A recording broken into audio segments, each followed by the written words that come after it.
bahwa kita dipanggil oleh Allah untuk menyampaikan kabar baik yang kekal dan doa. Apa yang saya sampaikan pada malam hari ini merupakan peran yang sangat penting ketika kita dengan segala kehendak hati mau dituntun oleh kuasa Roh Allah. Biarlah kita dimampukan menyampaikan kabar baik ini atau Injil yang kekal ini dengan doa yang tidak pernah putus, yang tidak pernah henti-henti dalam kehidupan saudara dan saya. Kenapa saya katakan seperti ini? Oleh karena dalam Wahyu 14 ayat 6, dan aku melihat seorang malaikat lain terbang di tengah-tengah langit, dan padanya ada Injil yang kekal untuk diberitakannya kepada mereka yang diam di atas bumi, dan kepada semua bangsa, dan suku, dan bahasa, dan kaum. Pekabaran 3 malaikat. Seorang malaikat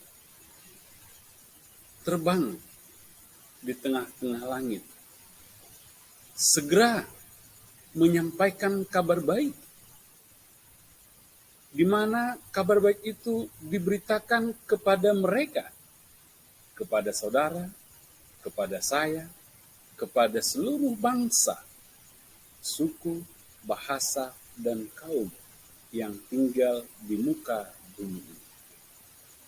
Saudaraku yang saya kasihi dalam Kristus Yesus, kita bersyukur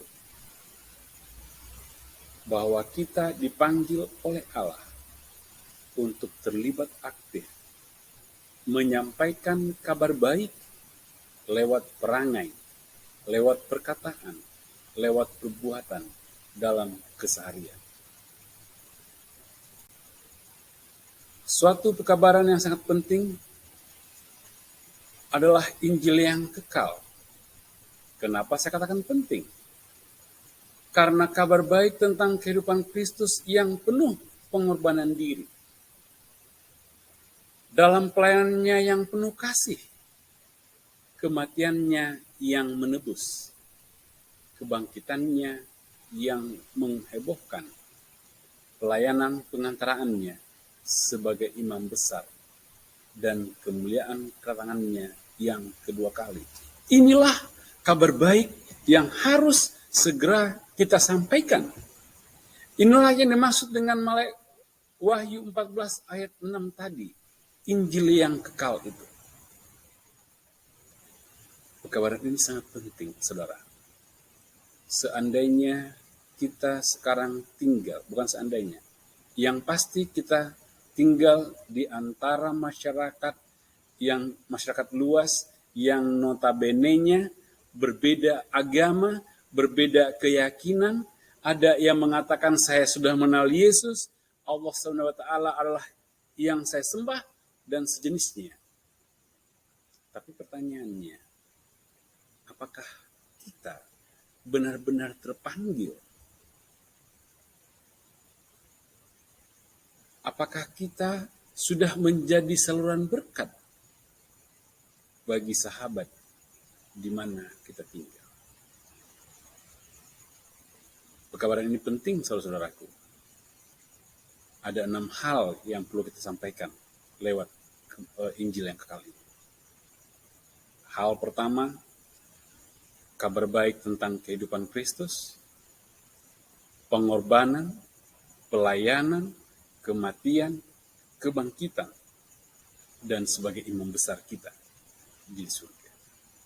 Dan kerinduan terbesar adalah bahwa Dia akan segera datang kembali.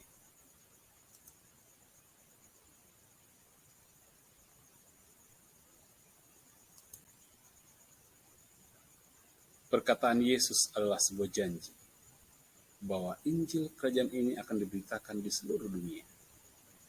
Dalam Matius 24. Dalam Matius 24 ayatnya yang ke-16.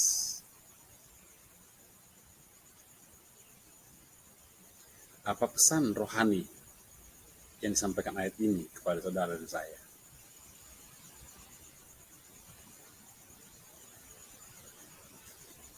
Matius 24 ayat 16 bunyinya demikian.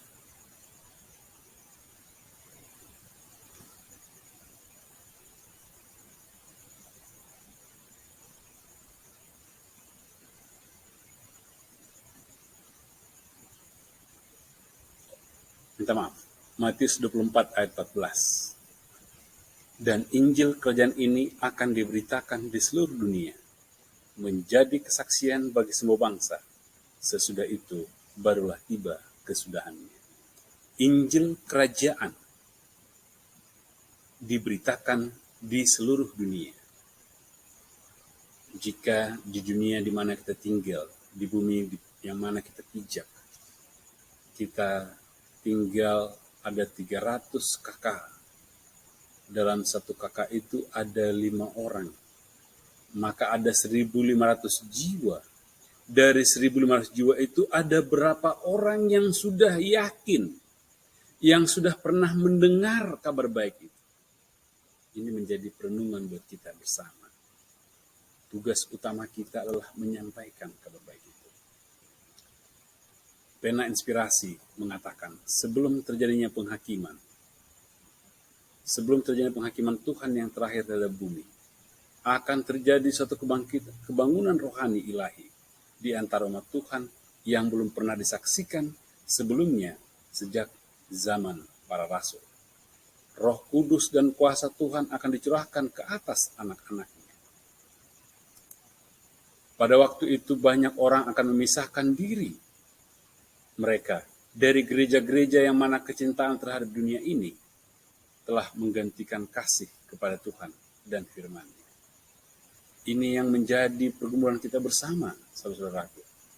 Di mana saudara dan saya memiliki peran penting menyampaikan kabar baik itu agar mereka yang datang ke gereja, yang tadinya mereka mencintai dunia, mereka gantikan dengan kasih Tuhan.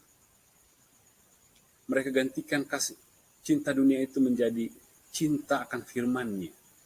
Di mana banyak orang, baik pendeta-pendeta dan umat mereka akan menerima kebenaran besar dengan gembira yang telah ditentukan Tuhan untuk dikabarkan pada masa ini, untuk mempersiapkan suatu umat bagi kedatangan Yesus yang kedua kali. The Great Controversy, Kemenangan Akhir, halaman 464. Saudaraku yang saya kasihi dalam Tuhan Yesus, sudahkah saudara menyadari bahwa saudara dipanggil? Adakah saudara merasakan kuasa Roh Kudus supaya menyampaikan kabar baik ini segera? Jangan tunda. Segera. Bangunkan. Karena ada miliaran orang yang sedang sekarat rohani. Jika kita katakan biarkan saja, berarti kita bukanlah bagian dari pelayanan Yesus. Marilah kita berdoa agar kebuahan rohani itu terjadi dalam kehidupan kita sendiri. Mempersiapkan diri kita bagi peristiwa klimaks sejarah bumi ini. Sukacita yang tak terhingga ketika kita melihat satu jiwa datang kepada Yesus. Mengakui bahwa dia tidak layak. Mengakui bahwa Yesus adalah juru selamat pribadinya. Ketika kabar baik ini kita sampaikan, yakinlah saudaraku, bahwa kuasa Allah bersama dengan kita. Biarlah kita meminta kuasa Bapa bersama dengan kita dari sekarang sampai Maranatha. Mari kita berdoa. Ini kami Tuhan. Terima kasih. Kuasa-Mu bersama dengan kami. Biarlah hikmat-Mu menyertai kami, mempertemukan kami dengan umat-umat-Mu yang masih di luar kandang, yang haus akan kebenaran-Mu. Jangan biarkan mereka sekarat rohani, tapi biarlah kami boleh mengerat masa lalu mereka dalam kasih Yesus, sehingga mereka dimenangkan menjadi pewaris kerajaan surga. Kami bersama-sama diangkat ke tempat di mana Engkau tinggal sekarang ini.